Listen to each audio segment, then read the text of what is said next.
Hello guys, I'm Sandeep Vishwakarma and welcome to Rank Booster Classes। तो today हम start करने वाले हैं क्लास 10 का साइंस। जैसा कि मैं बता चुका हूं कि इसकी सीरीज स्टार्ट होने वाली है। सुबह वीडियोस अपलोड होंगे और शाम को लाइव सेशन होगा। तो लाइव सेशन के लिए इस नंबर पे मैसेज करें और जूम डाउनलोड करें। तो आइए हम साइंस से स्टार्ट करते हैं। तो साइंस में पहला चैप्टर हम स्टार्ट करेंगे इलेक्ट्रिसिटी का।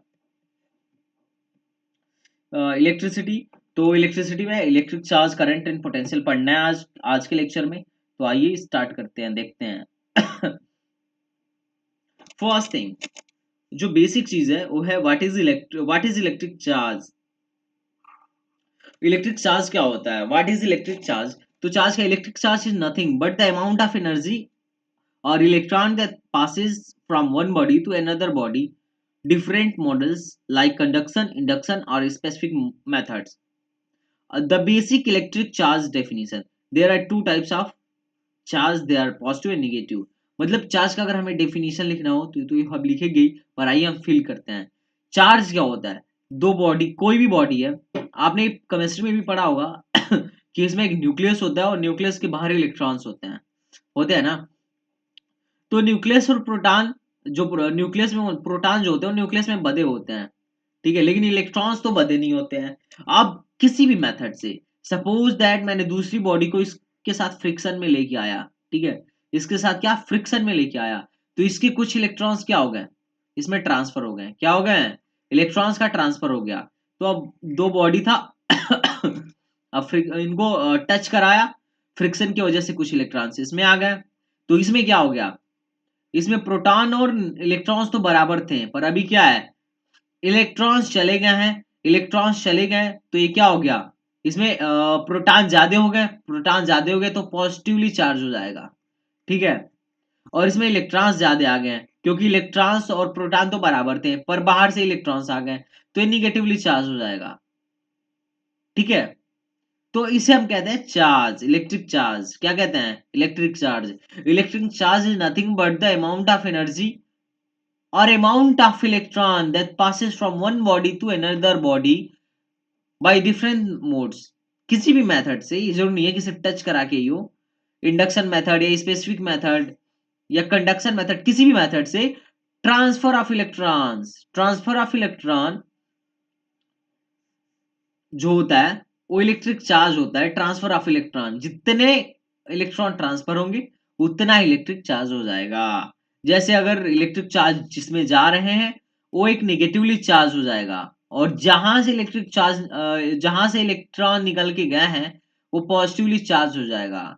तो जहां तक मुझे लगा आपको समझ में आ गया होगा। अब इलेक्ट्रिक चार्ज का डेफिनेशन तो आप लोग लिख ही लोगे, और इलेक्ट्रिक चार्ज होता कैसे ये भी लिख लोगे, ठीक है। अब पॉजिटिव इलेक्ट्रिक चार्ज क्या होता है? जहां से इलेक्ट्रॉन्स निकल के जाते हैं वहां क्या हो जाती है, इलेक्ट्रॉन्स की कमी हो जाती है। और ये बात हमेशा याद रखना, जो इलेक्ट्रॉन्स होता है उसमें हमेशा निगेटिव चार्ज होता है, और the amount of electrons is -1.6 into 10⁻19। मतलब इलेक्ट्रॉन पे जो अमाउंट होता है चार्ज का, इतना होता है।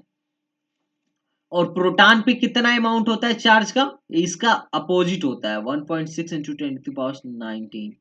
तभी तो ऐसा होता है ना भाई, कि जितना प्रोटॉन और इलेक्ट्रॉन सेम होते हैं तो जो बॉडी होती है वो न्यूट्रल होती है। एटम हमेशा न्यूट्रल होता है। ये तो पढ़े होगे ना केमिस्ट्री में, एटम न्यूट्रल होता है ऑलवेज। लेकिन अभी क्या हुआ, दो एटम थे, इनको मैं कांटेक्ट में लेके आया तो कुछ इलेक्ट्रॉन्स यहाँ से यहाँ आ गए। तो जहां से इलेक्ट्रॉन्स निकलेंगे वो पॉजिटिवली चार्ज हो जाएगा, और जहां इलेक्ट्रॉन्स आ गए वहां इलेक्ट्रॉन्स की अधिकता हो गई तो निगेटिवली चार्ज हो जाएगा। सिंपल। अब देखिए, मैग्नीट्यूड ऑफ इलेक्ट्रिक चार्ज इतना होता है। मैग्नीट्यूड ऑफ प्रोटॉन में इलेक्ट्रिक चार्ज कितना होता है? इसका अपोजिट होता है। अब देखिए एक इलेक्ट्रॉन पे, अब ये इंपॉर्टेंट है, एक इलेक्ट्रॉन पे चार्ज कितना होता है? -1.6 इंटू 10⁻19। तो दो इलेक्ट्रॉन पे कितना होगा? 2 इंटू -1.6 इंटू 10⁻19, ठीक है। तो n इलेक्ट्रॉन पे कितना होगा? n into charge of electron. So charge on, इस फॉर्मूले को याद रखना, charge of N electron equal to N e. E क्या है? 1.6 इंटू 10⁻19। याद रखोगे ना मैंने क्या बताया? एक बार फिर से ध्यान से सुनो गाइज।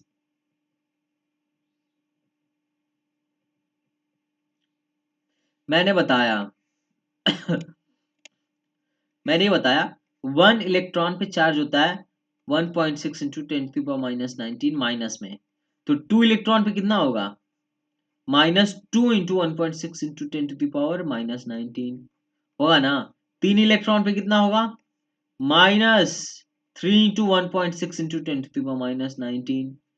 तो n इलेक्ट्रॉन पे कितना होगा -n इंटू 1.6 इंटू 10⁻⁻19, जिसे E भी कहते हैं, चार्ज एन इलेक्ट्रॉन। तो फॉर्मूला क्या हो गया n इंटू ई हो गया।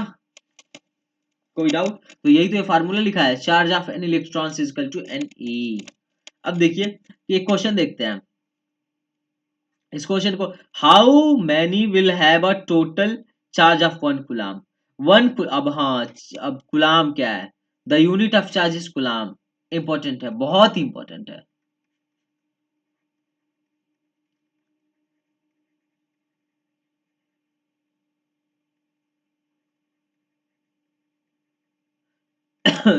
चार्ज को हमेशा क्यू से डिनोट करते हैं। क्या करते हैं, चार्ज को क्यू से डिनोट करते हैं। चार्ज को डिनोट किससे करते हैं, क्यू से। इसका यूनिट क्या होता है, कूलम। जैसे आलू को किस में मापते हो, किलो में। दूध को किस में मापते हो, लीटर में। ठीक है, तो चार्ज को किस में मापोगे, कूलम में। किस में मापोगे, कूलम में। दूरी को जैसे डिस्टेंस में मापते हो, वैसे ही चार्ज को कूलम में मापते हैं। जैसे मान लो मैं पूछूं कितना दूर चले हो, तो आज सुबह से तो बोलोगे 5 किलोमीटर चले हैं। अब मैं पूछूंगा कितना चार्ज है, तो इतना कूलम चार्ज है, क्योंकि ये इसका यूनिट है। ठीक है, अब देखो, how many will have a total charge of 1 coulomb. 1 coulomb में इंपॉर्टेंट क्वेश्चन आया हुआ है, में कितना चार्ज होगा, कितने इलेक्ट्रॉन्स होंगे। तो हमें फार्मूला पता है, Q is equal to N e, है ना। n क्या, नंबर ऑफ इलेक्ट्रॉन्स। Q क्या है, चार्ज। तो चार्ज की जगह 1 रखेंगे। n और e हमें पता है क्या होता है, 1.6 इंटू 10⁻⁹ तो n क्या हो जाएगा, 1/1.6 इंटू 10⁻⁹ -19 ऊपर ले जाओ तो क्या हो जाएगा, 1/1.6 इंटू 10⁻⁹। ये हो गया आंसर। कोई डाउट इस क्वेश्चन में? हमने क्या किया, बस फार्मूला लिखा, Q इक्वल टू एन होता है, जो कि मैंने पहले बताया था। वहां पे इन्होंने पूछा है कि 1 कूलम चार्ज है, तो एक Q की जगह 1 पुट कर दिया सिंपली। एन निकालना था और ई का वैल्यू हमें पता ही है, बस निकाल दिया, आंसर आ गया। कोई दिक्कत? आइए नेक्स्ट क्वेश्चन की तरफ बढ़ते हैं।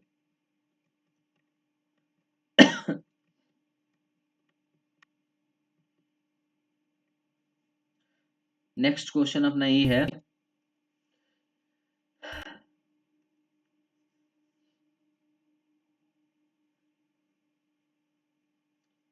there are 5 more electrons than normal state of a conductor.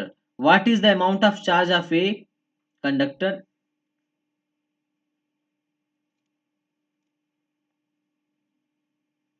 इन्होंने अमाउंट ऑफ चार्ज पूछा है। जैसे उन्होंने कह रहे हैं कि 5 ज्यादा इलेक्ट्रॉन्स हैं, 5 मोर इलेक्ट्रॉन है। जैसे अभी नॉर्मल में क्या होता है, इलेक्ट्रॉन एंड प्रोटॉन। क्या होता है, इसमें प्रोटॉन होगा, ये बाहर इलेक्ट्रॉन घूम रहे होंगे, ये बराबर होते हैं। तो जितना इलेक्ट्रॉन है उतना प्रोटॉन है, तो इलेक्ट्रॉन निगेटिवली चार्ज और प्रोटॉन पॉजिटिवली चार्ज, तो इसको बैलेंस करके 0 ला देता है। लेकिन ये कह रहा है कि 5 इलेक्ट्रॉन ज्यादा हो गए, 3 4 5, 5 इलेक्ट्रॉन ज्यादा हो गए। तो चलिए कितने, अब आप बताइए कि कितने चार्ज हैं इस पे। तो हम फार्मूला लगाएंगे, Q equal to N e. Q क्या है, निकालना है हमें। n क्या है 5, e क्या है 1.6 इंटू 10⁻⁹ तो क्या हो जाएगा 8 इंटू 10⁻⁹ मल्टीप्लाई करके देखिएगा, आंसर आएगा। और किस में आएगा, गुलाम में आएगा। बस सिंपल, सिंपल क्वेश्चन था ना। ये न्यूमेरिकल था, एक सिंपल 2 मार्क्स में आया हुआ है न्यूमेरिकल, 2 मार्क्स का। पर इसमें क्या था, कुछ भी नहीं था। नेक्स्ट करें, आइए नेक्स्ट चलते हैं।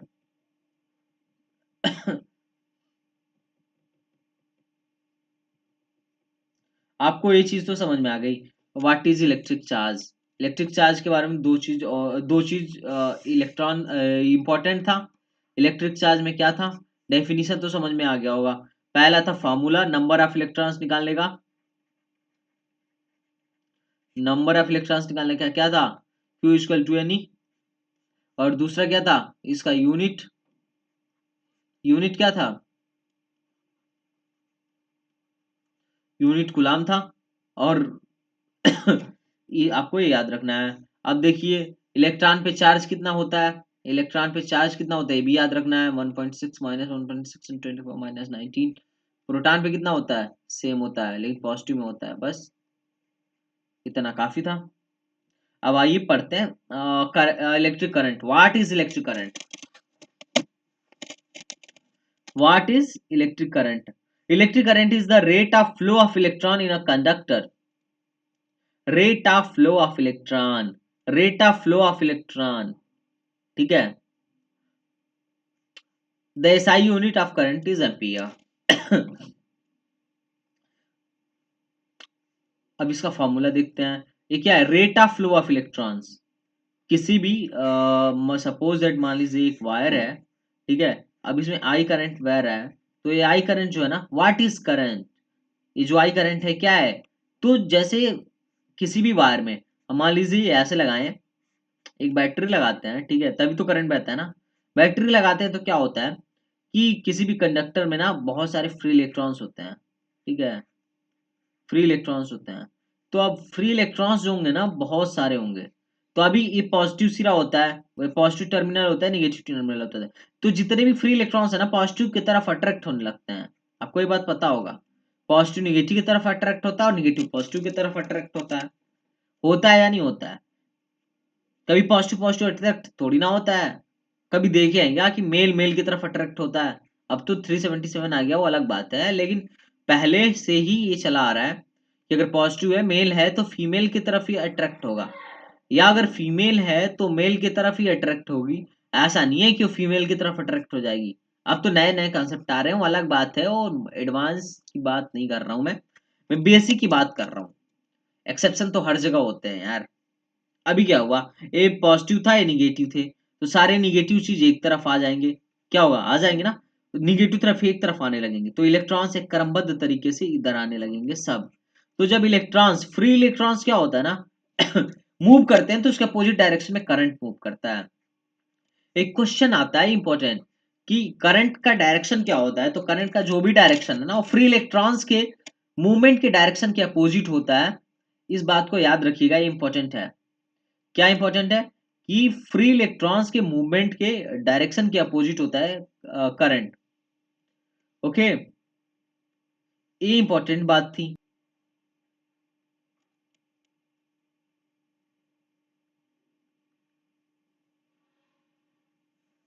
तो डायरेक्शन ऑफ करंट क्या होता है, movement of opposite of the free electrons. इस बात को याद रखिए, डायरेक्शन ऑफ करंट क्या होता है, डायरेक्शन ऑफ करंट क्या होता है, movement the opposite free electrons. होता है या नहीं होता है ये बताओ। बस ये मूवमेंट ऑफ द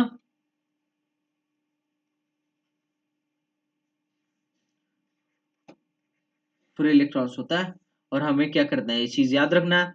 तो अभी आपने करंट लगाया, अब मूवमेंट हुआ, अब मूवमेंट हुआ तो क्या हुआ, इसके अपोजिट में हुआ। इस तो इनके अपोजिट डायरेक्शन में करंट बहने लगेगी। और करंट कितना बहेगी ये हम बताते हैं, Q इक्वल टू होता है आई टी, मतलब I equal to Q upon T. ये फॉर्मूला है rate of flow of charge, rate of, इसको क्यू अपॉन टी को क्या कहेंगे, rate of flow of charge. तो I is equal to Q, Q upon T. This is a formula for current. हमें current कैसे calculate करना है कि कितना करंट जा रहा है इलेक्ट्रॉन्स की वजह से, जब नंबर ऑफ इलेक्ट्रॉन्स दिया हो, number of electrons free electrons दिया हो, तो हमें इस फार्मूले का यूज करेंगे, I is equal to Q upon T. किस फार्मूले का यूज करेंगे, I is equal to Q upon T. And the unit क्या होता है, यूनिट बहुत इंपॉर्टेंट है। यूनिट जो होता है ना एम्पियर होता है, या ऐसे भी कर सकते हो कूलाम पर सेकेंड, और या इसका यूनिट होता है कूलाम, और टाइम का यूनिट होता है सेकंड। तो लिख सकते हो coulomb per second. So what is the unit of electric current? The unit of electric current is ampere or coulomb per second. तो ये दो चीज याद रखनी थी और डायरेक्शन भी याद रखना था। डायरेक्शन क्या था? डायरेक्शन यही बताया था, movement of opposite side of a free electron. ठीक है, फ्री इलेक्ट्रॉन के मूवमेंट के अपोजिट साइड में इनका डायरेक्शन होता है करंट का। जिधर फ्री इलेक्ट्रॉन मूव करेंगे उसके अपोजिट डायरेक्शन में क्या मूव करेगा? इसके अपोजिट डायरेक्शन में कौन मूव करेगा? फ्री इलेक्ट्रॉन मूव करेगा। फ्री इलेक्ट्रॉन के डायरेक्शन के अपोजिट साइड में करंट मूव करता है। और फार्मूला क्या था? I is Q upon T. तो तीन चीज याद रखना था, फार्मूला, यूनिट और डायरेक्शन। अब देखिए, अब इससे भी इंपॉर्टेंट चीज एग्जाम में कई बार आ चुका है, यू सीबीएसई में कई बार आ चुका है, define 1 ampere. We have to define 1 ampere. तो आई इज इक्वल टू क्या होता है? Q upon T. अगर हम क्यू वन लेते हैं, 1 कूलम लेते हैं,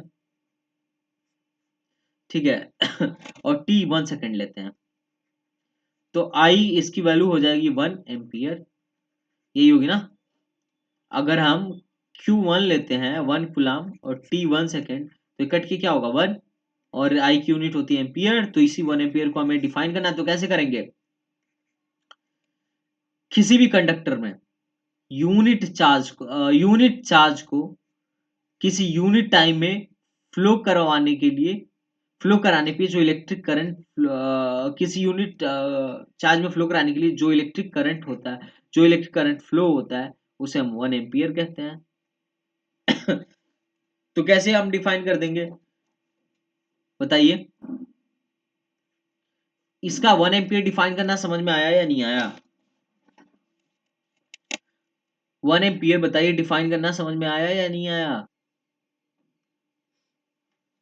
तो 1 एम्पियर का डेफिनेशन हमने क्या बताया, हम क्या बता रहे थे?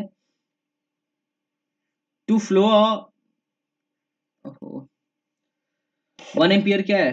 To flow 1 coulomb charge at a unit time, the current which flow 1 coulomb charge in a unit time is called 1 ampere.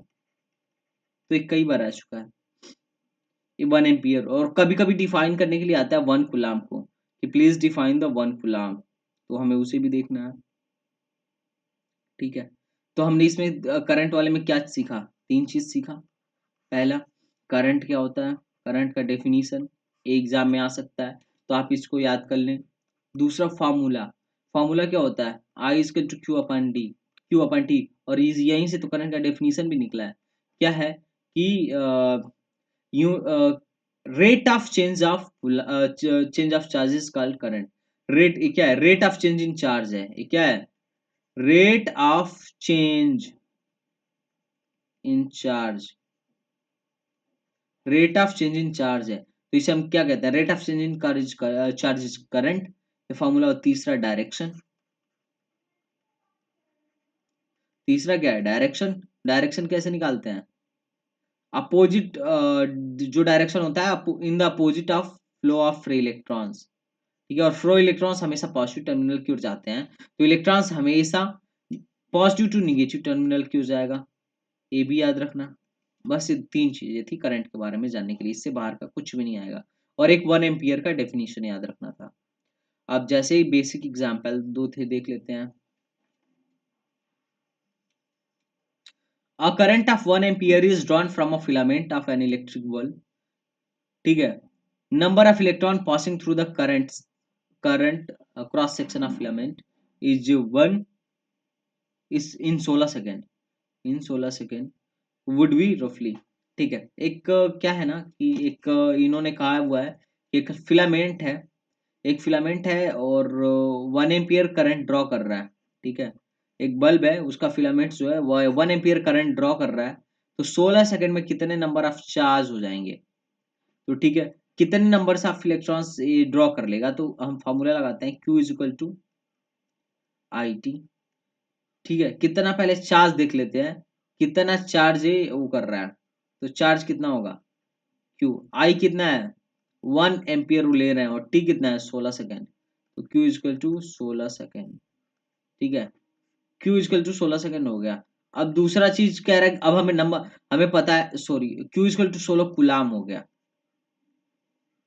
Q equal to 16 coulomb हो गया। अब हमें पता है कि अगर चार्ज पता हो तो कितने इलेक्ट्रॉन्स का वो चार्ज है हम पता कर सकते हैं, पता कर सकते हैं ना। कैसे पता कर सकते हैं, हमने पढ़ा है Q is equal to N e, ये पढ़ा है या नहीं पढ़ा, Q is equal to N e. तो हम Q is equal to N e पढ़ा है, तो हम कैसे यूज करेंगे देख लेते हैं। क्यू कितना होता है, क्यू 16 था, n e, Q is equal to 16, number of electrons हमें चाहिए, और ई की वैल्यू है 1.1 इंटू 10⁻⁹ है, तो ये कितना होगा बताइए। इसको कर लीजिए 16 is equal to n into 1.16 into 10⁻20 कर लेंगे। 16 काट दीजिए, एन इज इक्वल टू 1/10⁻20, ये हो गया नंबर ऑफ इलेक्ट्रॉन्स, आंसर हो गया आंसर। आइए नेक्स्ट क्वेश्चन पे चलते हैं।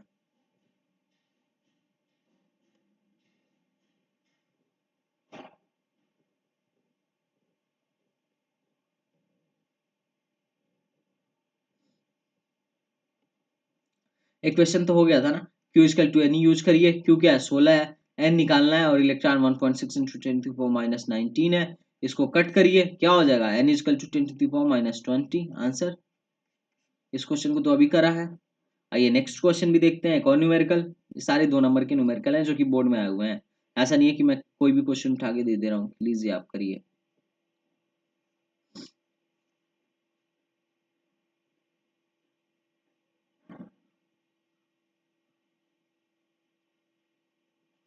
Question number second, a current of 1.0 ampere,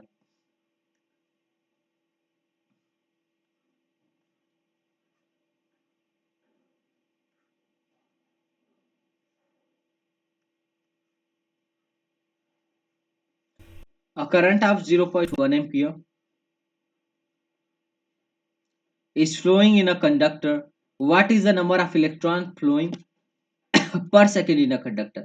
अब एक कंडक्टर है, क्वेश्चन भी सिंपल है, एक कंडक्टर है जिसमें 1.0 एम्पियर 1.0 एम्पियर करंट फ्लो कर रहा है, तो दो number of electrons flowing per second, ये पूछ रहा है एक सेकंड में कितने नंबर ऑफ इलेक्ट्रॉन्स फ्लो कर रहा है। तो ये तो सिंपल क्वेश्चन है ना, Q is equal to I T लगाइए। ठीक है, Q क्या होगा, पहले हम चार्ज निकाल लें। Q I कितना है 1 और T कितना है,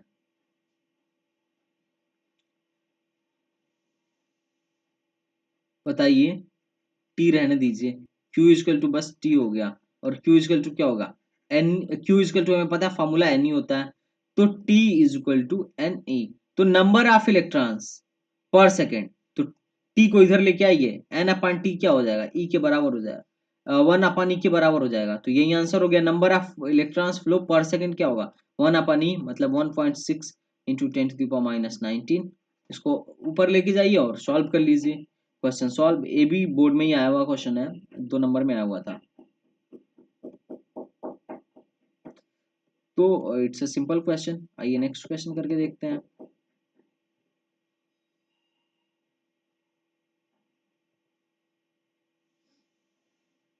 इस क्वेश्चन में कोई दिक्कत है क्या भाई, इस क्वेश्चन में हमें पता है ना क्यू के फार्मूले, Q is equal to I T equal to N E, अरे I equal to Q upon T बताया था, तो यहीं से इसको टी को उधर लेके जाएंगे तो Q is equal to I T नहीं हो जाएगा, और Q is equal to N e भी बताया था, ये दो फार्मूला बोला था ना, याद रखिएगा। ये सब 2 नंबर के आए हुए हैं और उसी फार्मूले पे, इन्हीं दो फार्मूले से तुम क्वेश्चन कर रहे हैं।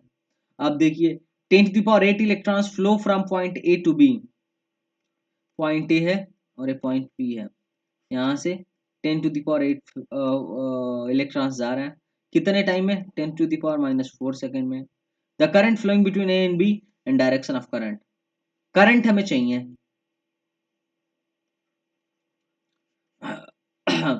तो पहले हम चार्ज निकाल लें, अब चार्ज क्या होता है एन ई, ठीक है, एन की फॉर्मूला लिखिए, एन कितना है 10⁸ इलेक्ट्रॉन्स, ई का क्या 1.6 इंटू 10⁻⁹, ठीक है, तो अब क्या हो गया 1.6 इंटू 10⁻11 हो गया ना।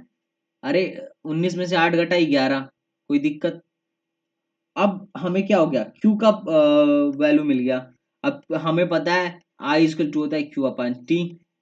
क्यू की वैल्यू यहाँ पुट करिए 1.6 इंटू 10⁻11 और टी की वैल्यू क्या है, टी की वैल्यू है कितने सेकंड में, 10⁻4 सेकंड में, तो 10⁻4 लगाइए। अभी क्या हो जाएगा 1.6 इंटू 10⁻11 प्लस 4 कितना हो गया 7×4 1.6 इंटू 10⁻7 ये हो जाएगा आंसर, इतना एम्पियर। कोई दिक्कत, यूनिट मत लिखना भूलिए, यहाँ गुलाम था यहाँ एम्पियर था, यूनिट इज मोस्ट इंपॉर्टेंट। ठीक है, एक और क्वेश्चन आइए देखते हैं। ये सारे भाई 2 नंबर के क्वेश्चन है, बहुत बड़े क्वेश्चन नहीं है, लेकिन आ जाते हैं एग्जाम में। और पता है 2-2 नंबर बूंद बूंद से ही तो घड़ा बढ़ता है भाई, बढ़ता है या नहीं बढ़ता बताओ। एक एक 2 नंबर भी बहुत इंपॉर्टेंट होते हैं।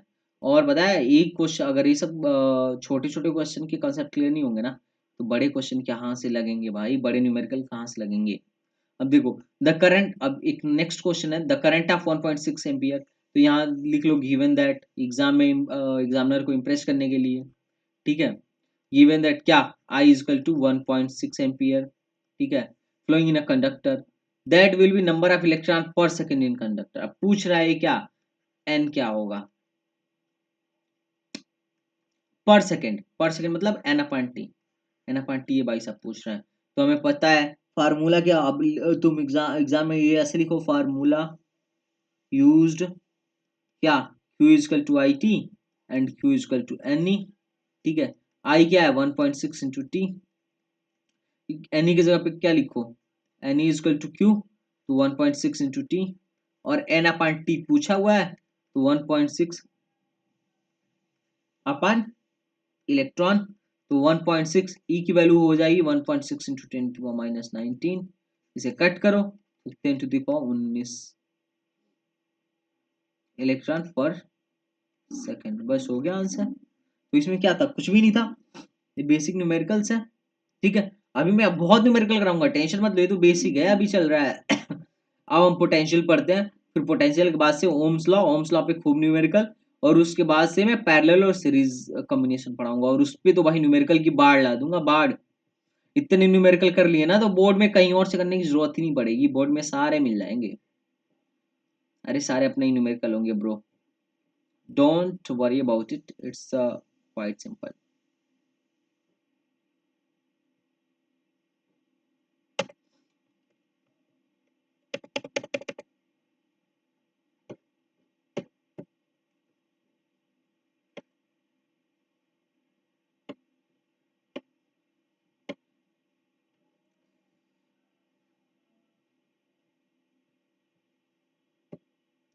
Potential and potential difference, what is potential and what is potential difference, okay, तो it's also quite simple, what is potential and potential difference क्या होता है। तो potential क्या होता है, पोटेंशियल ऐसा होता है कि पहले डेफिनेशन देख लो, क्योंकि एग्जाम में पहली चीज डेफिनेशन याद होनी चाहिए। एग्जाम में मैं तो समझाऊंगा ही, फील तो लाऊंगा ही पोटेंशियल क्या है पोटेंशियल डिफरेंस क्या है, लेकिन एग्जाम में ही याद होना चाहिए, क्योंकि यही हमें लिखना है। ठीक है, अब पोटेंशियल डिफरेंस होता है कि मान लीजिए कोई इलेक्ट्रिक रीजन है, इलेक्ट्रिक फील्ड है, और यहाँ पे कोई यूनिट चार्ज है, यूनिट चार्ज मतलब ऐसा चार्ज जो +1 कूलम का है। ठीक है, तो यूनिट चार्ज है। अब यूनिट चार्ज को हम इनफाइनाइट से लेके आ रहे हैं, इनफाइनाइट से कहाँ लेके आ रहे हैं, किसी पॉइंट पे लेके आ रहा है, किसी पॉइंट पे जो इलेक्ट्रिक फील्ड में है, तो यहां तक लाने में जो काम करना होगा ना उसे हम कहेंगे पोटेंशियल। तो पोटेंशियल क्या है, work done per unit charge to bring a charge from infinite to that point against electric force. अब देखिए इलेक्ट्रिक फील्ड में है तो इसके अगेंस्ट इलेक्ट्रिक फोर्स रहेगा ना, ये क्या करेगा, इसके आने का अपोज करेगा, वो इसे रिपेल करेगा। लेकिन इसके अगेंस्ट हमें इनफाइनाइट से यहां तक लाने में जो काम करना पड़ेगा उसे हम कहेंगे इलेक्ट्रिक पोटेंशियल, और इलेक्ट्रिक पोटेंशियल की वैल्यू W/Q होती है। ये फॉर्मूला मतलब यूनिट चार्ज को लाने में इनफाइनाइट से किसी पॉइंट पर इलेक्ट्रिक फोर्स के अगेंस्ट जो काम करना पड़ता है, W है वर्क, जो काम करना पड़ता है ना वो पोटेंशियल कहलाता है, पोटेंशियल। और पोटेंशियल डिफरेंस क्या होता है, कि किसी पॉइंट ए से बी में, मान लीजिए इलेक्ट्रिक फील्ड में पॉइंट है, ठीक है, इलेक्ट्रिक फील्ड में है, यहां लाने के लिए काम करना पड़ेगा, तो किसी पॉइंट ए से बी में लाने के लिए जो काम करना पड़ता है ना यूनिट चार्ज को, उसे हम पोटेंशियल डिफरेंस कहते हैं। तो V A B is equal to हो जाएगा work done upon Q charge. दोनों का फॉर्मूला सेम ही है और ये डेफिनेशन है, ठीक है। तो इस पे इसका क्वेश्चन हम नेक्स्ट वीडियो में देखते हैं। सो आई थिंक आपको पोटेंशियल एंड पोटेंशियल, और हाँ, पोटेंशियल और पोटेंशियल डिफरेंस, इनका यूनिट होता है वोल्ट।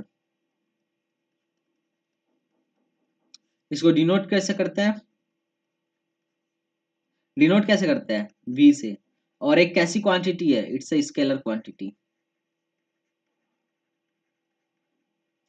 तो ये तीन चीजें याद होनी चाहिए, स्केलर क्वांटिटी है, डिनोट करते हैं वी से, यूनिट क्या है वोल्ट, और फार्मूला क्या है B is equal to W upon Q,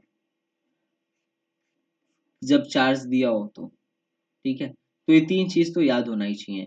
और इसके बाद हम इस पे एक दो न्यूमेरिकल देख लेंगे, उसके बाद ओम्स लॉ स्टार्ट करेंगे। Ohm's law is very important for your boards examination और any competition.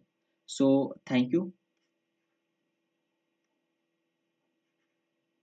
Thanks for watching this, and come on in next class. Thank you so much guys.